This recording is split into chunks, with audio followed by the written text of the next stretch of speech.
Генетикалық мәселелерді шешу тақырыбындағы авторлық бағдарлама. Авторы Сералиева Мариам Сералиевна, педагог, зерттеуші, санатты биология пәнінің мұғалімі.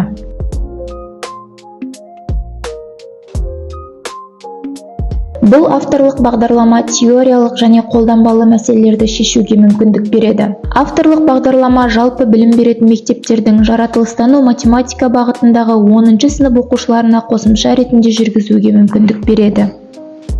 Өзектілігі: адам генетикасы заманауи медицина мен заманауи денсаулық сақтаудың негізі болып табылады. Адам генетикасы бұл генетиканың ерекше бөлімі. Ол адамдағы белгілердің тұқым қуалаушылық ерекшеліктерін, тұқым қуалайтын ауруларды, адам популяцияларының генетикалық құрылымын зерттейді.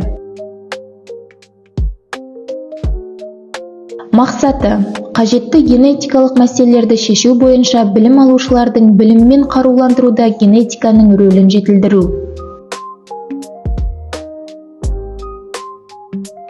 Міндеттері: адам генетикасын зерттеу әдісі ретінде шежіре туралы білімді кеңейту және тереңдету, адамның тұқым қуалаушылығын зерттеудің генеалогиялық әдісі туралы түсінік қалыптастыру, тектілік шежірелерді құруға үйрету.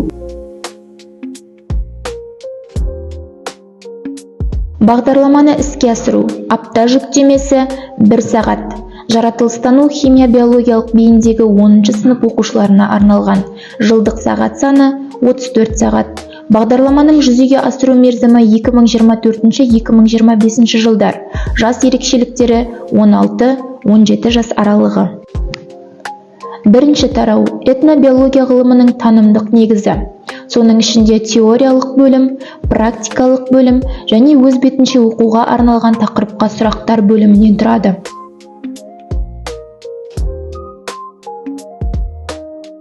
Екінші тарау: генетикалық зерттемелер. Теориялық бөлім: мұрагерлік және жыныстыққа байланысты мұрагерлік. Практикалық бөлім: нөмірі 4-ші берілген белгілер бойынша қарапайым қанды құрастыру. Және де өз бетінше оқуға арналған тақырыпқа сұрақтардан тұрады. Үшінші тарау: генетикалық есептерді шығару. Соның ішінде теориялық бөлім, практикалық бөлім, өз бетінше оқуға арналған тақырыпқа сұрақтар бөлімдерінен тұрады.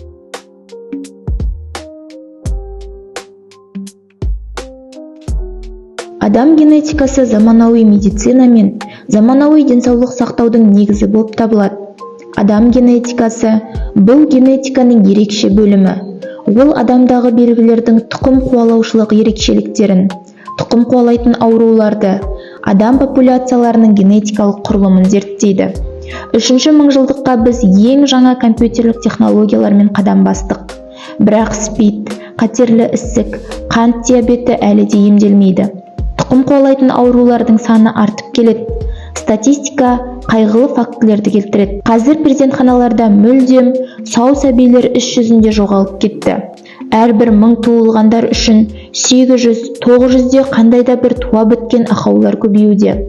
Соңғы 10 жылдықта адамзат өзіне жат химиялық заттармен тұрмыста, ауыл шаруашылығында, тамақ, фармакологиялық, косметикалық және басқа салаларда тығыз байланыста болды. Бұл заттардың ішінде мутация тудыратындар да бар. Өзінің балаларының денсаулығын қамтамасыз ету үшін адам мутацияның пайда болуымен күресуді үйренуі керек.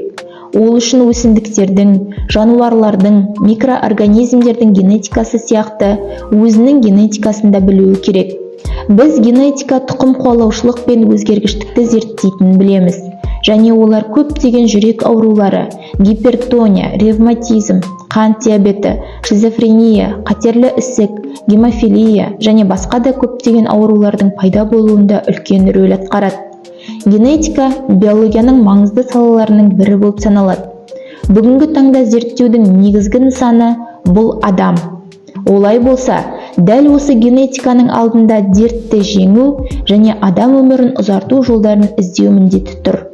Халқымыздың қаны таза ұлттан дені сау ұрпақ туады деген ғұлама сөзінде осы тұқым қуалаушылық, тектілік, жет атадан қыз алыспау сияқты нанымдарды мұра еткен.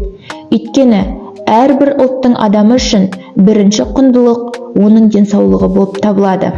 Бағдарлама өзектілігі. тұқым қуалаушылық заңдылықтарын жетік меңгере отырып, қалаусыз аурулардың алдын алуда генетикалық мәселелерді шеше білу.